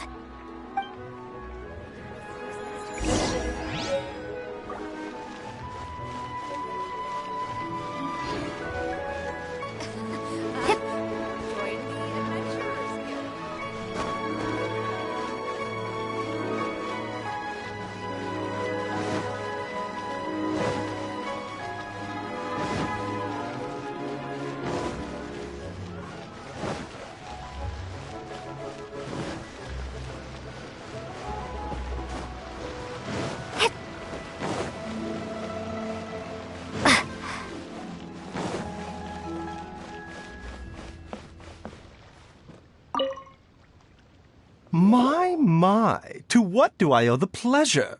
Though I'm afraid that if you're looking for our little Chi-Chi, she's out gathering herbs. And if it isn't Miss Yenfei as well, now that's an even rarer honor. What business brings you here, might I inquire? Some charlatans peddling ineffectual medicines again, no doubt? No. I'm here this time to ask if you're familiar with Smaragdus Jadeite. Smaragdus Jadeite? Why, yes, there is some information about it included in the 6th commentary on the 7 Mountain Treatises. The 7 Mountain Treatises states that this substance springs forth from stone marrow within the mountains, and will bring disaster to any mere mortals who touch it. It is abundant in elemental energy, so if someone without a vision is in contact with it for a prolonged period, best case scenario, they fall ill. Worst case scenario, they'll suffer great changes in personality, and their illness will only ever get worse. Anyway, I'm sure you didn't come all this way just to chit-chat. Knowing you, Yenfei, and given the specific nature of your question, I suppose that you're about to ask me to write an official affidavit attesting to the pharmaceutical peculiarities of Smaragdus Jadeite? That is indeed the case. If you would be so kind, Dr. Baiju. No trouble at all. It's just a single document. Won't take me a moment. I would mention, though, that you are not the only one who's developed a curiosity for Smaragdus Jadeite recently. A Snezhnayan merchant came to ask me about it not long ago. But after I gave him my reply, his expression shifted to one of remarkable disappointment. I wonder, Miss Yenfei, if your pressing business might be related to this Snezhnayan merchant? You needn't concern yourself about that, Dr. Baiju. Thank you for penning us that document. I'll make sure to compensate you in due course. You're too kind. Take care now. That Baiju guy is as weird as ever. Is it just Paimon, or does it feel like he was fishing for something back there? Please. Dr. Baiju's always been like that. Well, we have the evidence we need. Let's go find Mr. Crossell. I can't read what this says.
Hello, Xiangling. Madam Ping is Xiangling's master? I did not expect that. Master, how are you keeping these days? Are you well? Oh, very well, thank you. What a surprise it is that you all had the time to come and visit me today.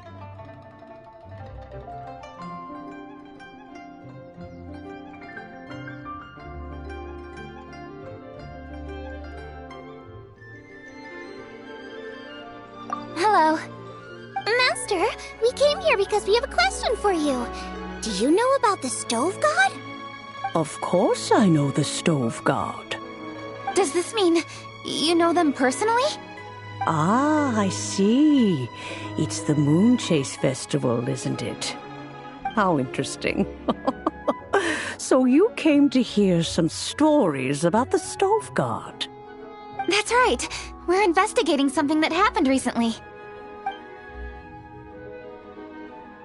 I see. The great stone surfaces. And so you open an investigation. I must commend your guesswork this far. I did indeed know the Stove God of whom you speak, but it was a great many years ago. Moonchase was originally a rite observed by the Adepti, not something in which the ordinary people of Liyue would ever partake. But over the years, they have sought to emulate it for themselves many times, giving rise to various festivals bearing the Moonchase name. On nights when the moon shone bright, everybody would get together for joyful reunions. There would be fine food, fine wines, and choice teas. Later, Rex Lapis unified all of these various festivals under the Moonchase name to honor an old friend of his. In short, the heavens were our witness as we vowed to the moon to come together in joyful solidarity, to remember the past and reflect upon the present. That is the meaning of the Moonchase Festival. Rex Lapis.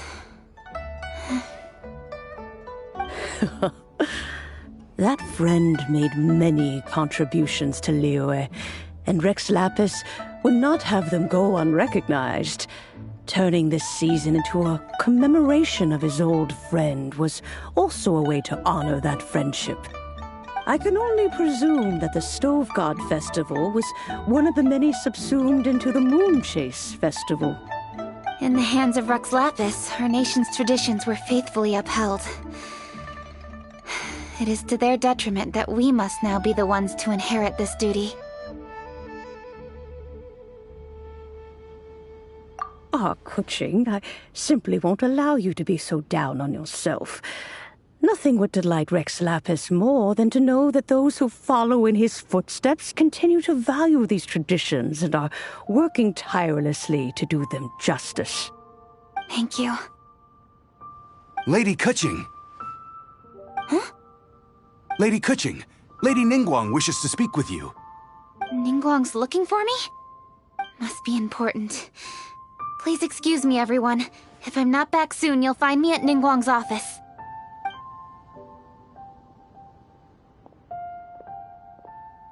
There she goes.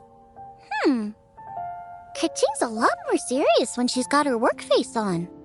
Do you want to know who Rex Lapis's friend was? Oh! Hi, my guys! Yes, precisely. There are few genuine coincidences in the world. The story of the Lost Festival and the old friend are indeed one and the same. The Stove God was a good friend of mine, too.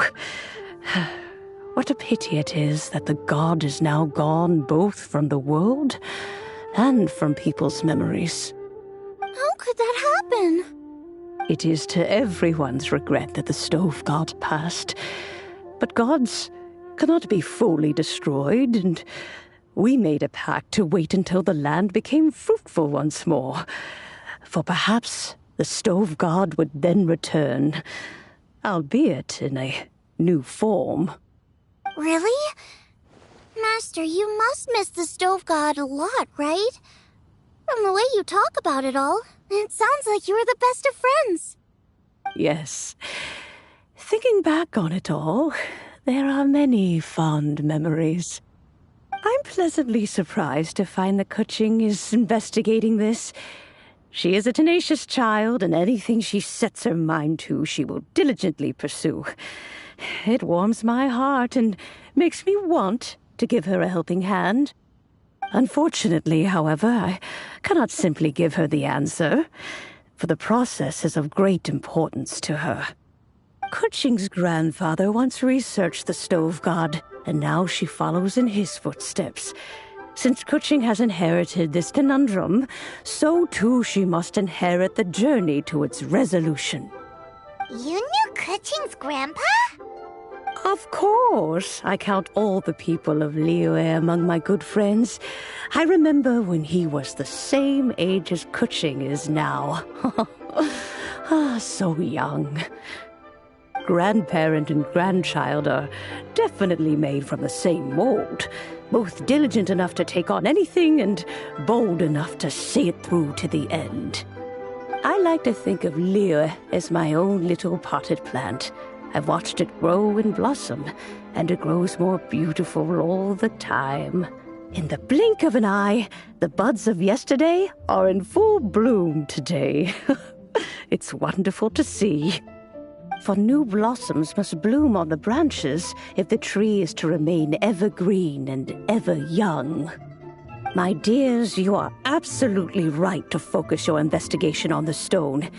It is, as you suppose, the lost statue of the stove god, and within it lie all the answers that you seek. I should like to see the stone for myself if you would lead me to it. Perhaps the truth will emerge even as we watch on.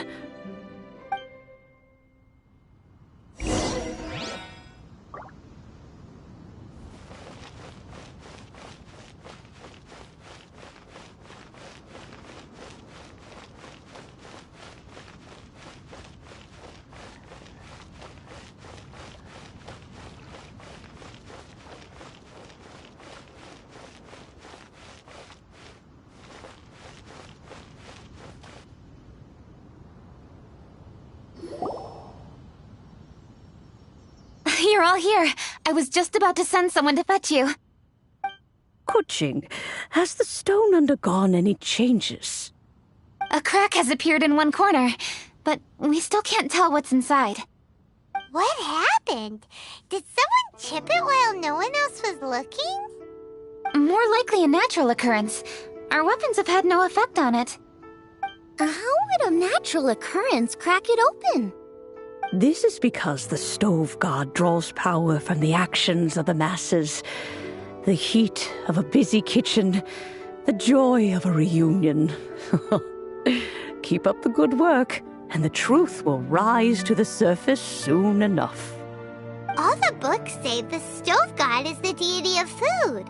So is the stone opening up because everyone's cooking for the festival? Statues draw power from their people. So, if the stove god has dominion over cooking, could it be that the passion people put into their cooking gives power to the stove god?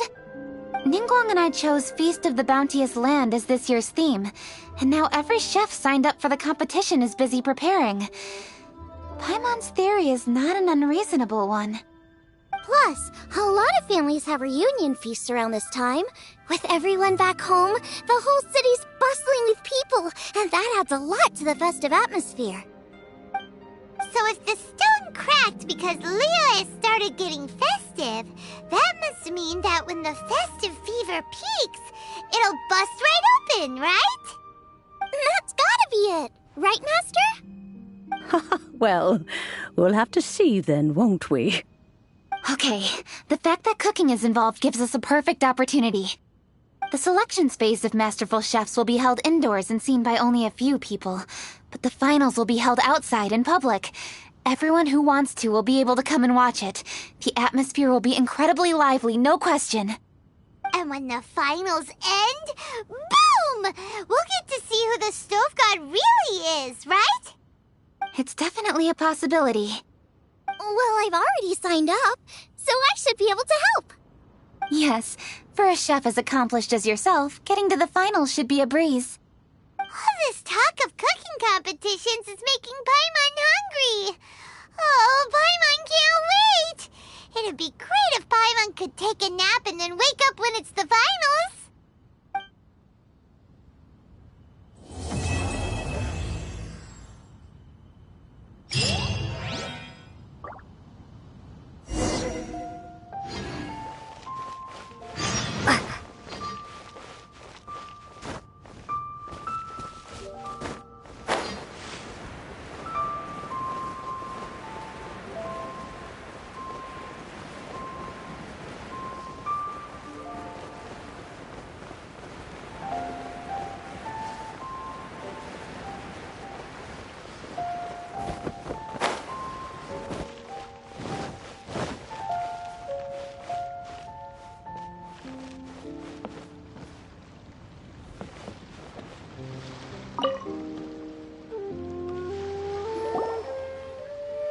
Miss Yanfei, have you finished your investigation?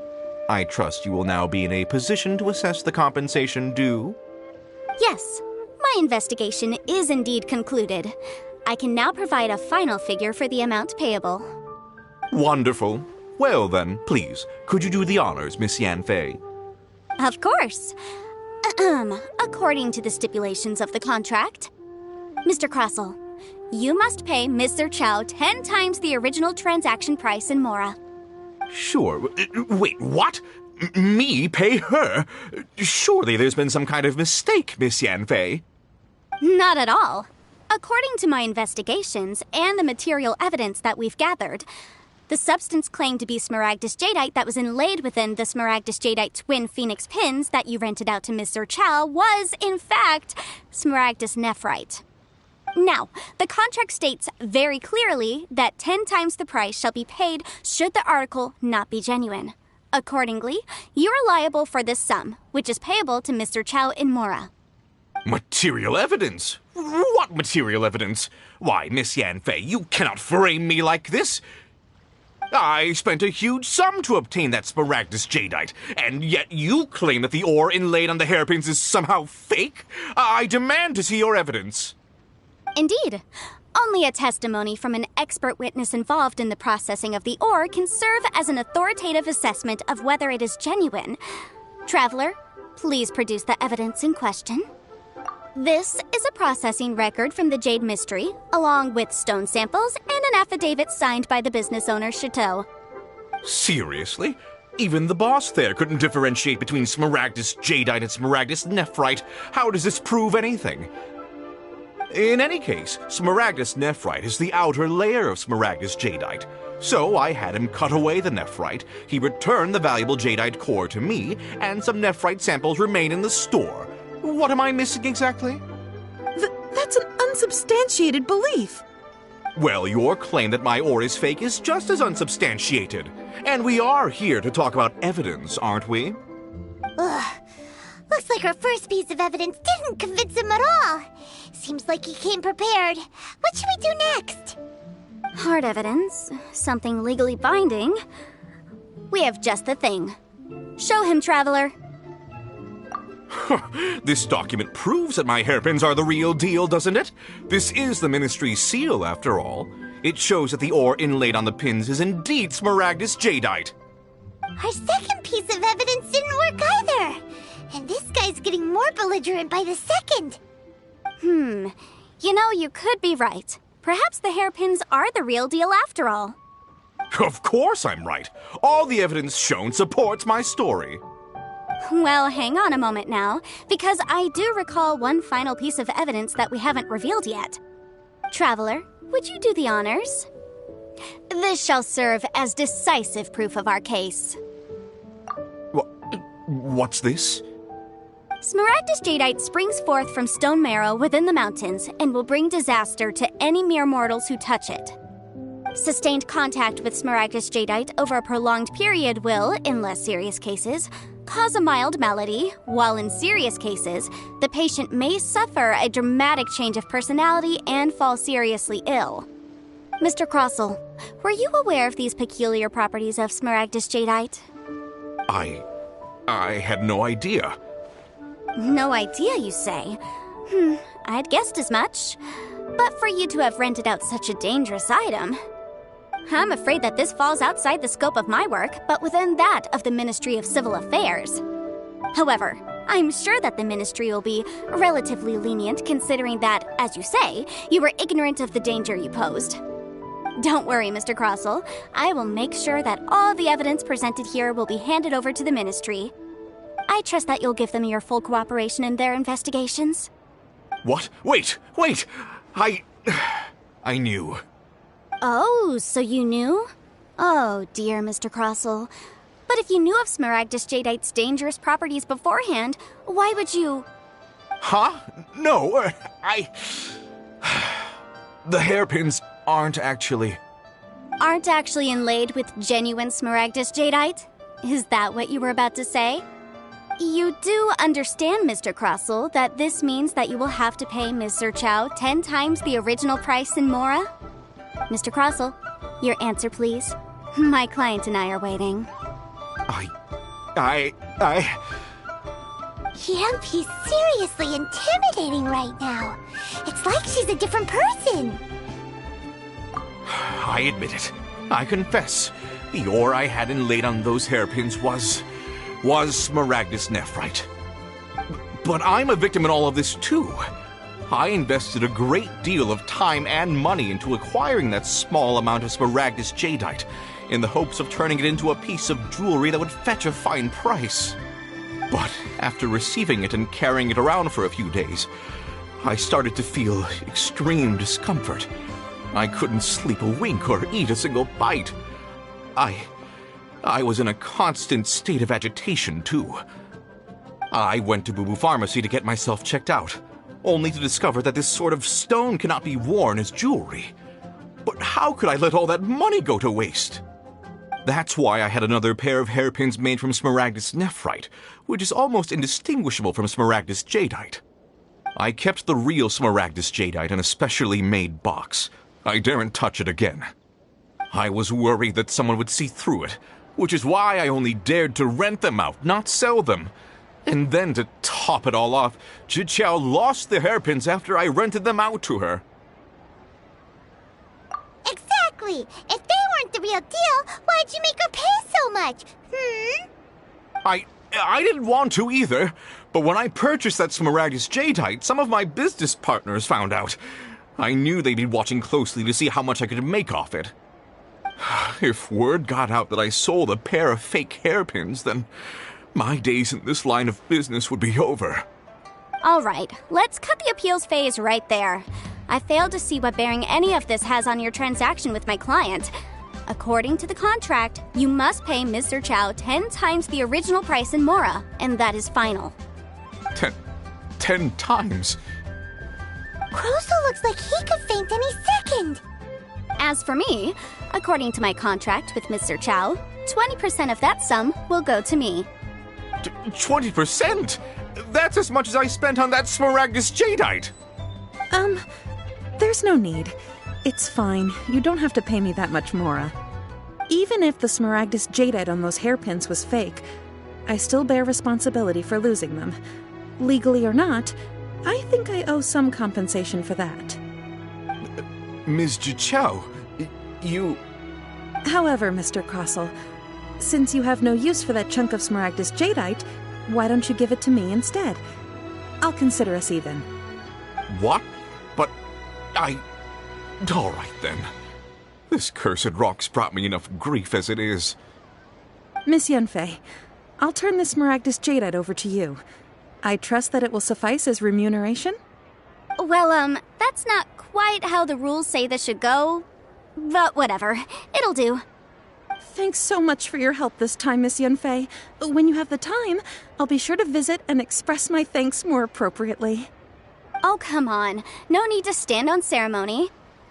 Now, if I may confirm this again, Mr. Chow, have you and Mr. Crossell come to an understanding? Well, yes, I believe we have. Well then, that's good. Mr. Crossell, it seems that my client has no further claims against you. Is that so? That's good. That's good. Actually, Mr. Crossell, I'd like to talk business for a second, if I may. I could see from the hairpins you produce that you're very skilled in jewelry design. My family, on the other hand, works in the ore business, and we have a fair stock of fine ores. If we could join forces, your jewelry designs and our choice ores, I think we could do some fine business between us. Let me think for a moment.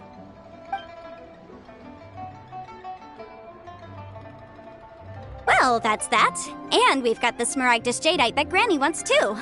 All's well that ends well, eh? Exactly. Usually when someone tells us they've lost something, we end up searching all over the place for it. But this time, you managed to solve the problem with just a big stack of documents. Even though the solution didn't involve actually finding the hairpins. The right solution depends on your perspective on the problem. The objective of my client, Mr. Chow, was to reduce her liability to pay compensation. So, rather than looking high and low for some hairpins, proving that the rented item was nowhere near worth what the vendor had claimed it to be was the more efficient solution.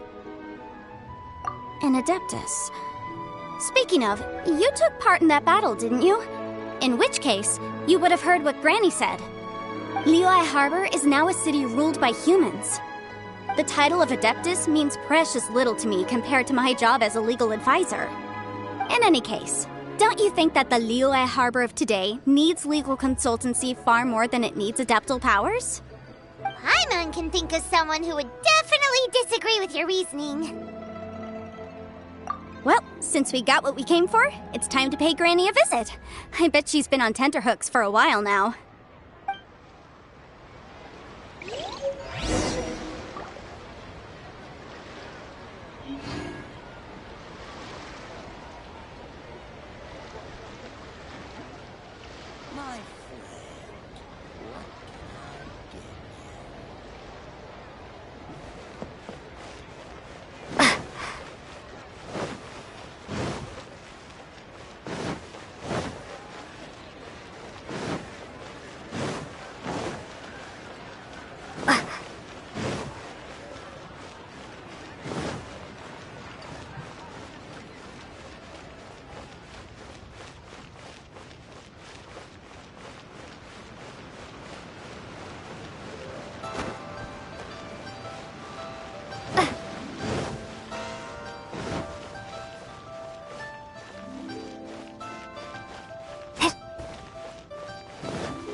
You've returned.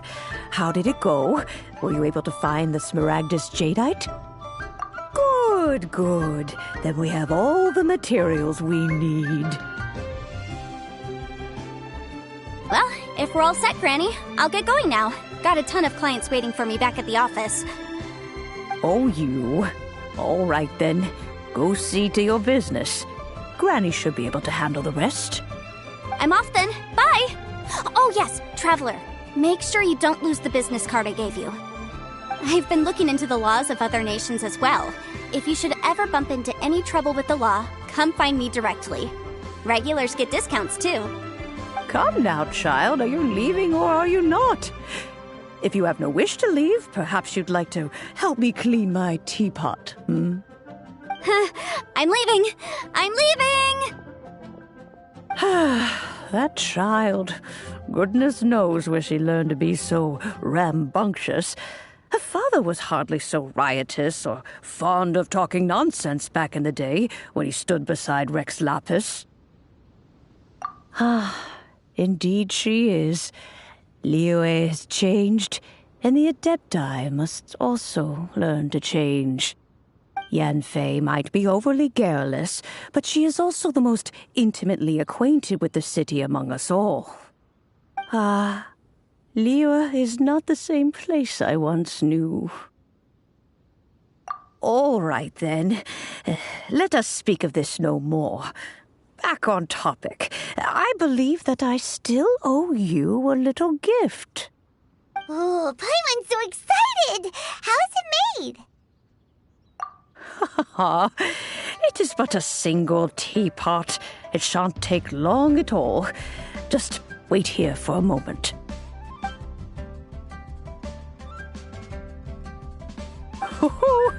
There we go. This Serenity pot is all yours now. Hold it firmly. If you were to drop it, oh goodness, who knows what might happen. Take these blueprints with you as well. You'll need them if you wish to make your teapot a little more lively inside. Wait a minute, Granny. How exactly are we supposed to use this teapot? Oh, you needn't worry about that. I've already arranged for a certain little helper to await you within this teapot. She will explain everything you need to know about it.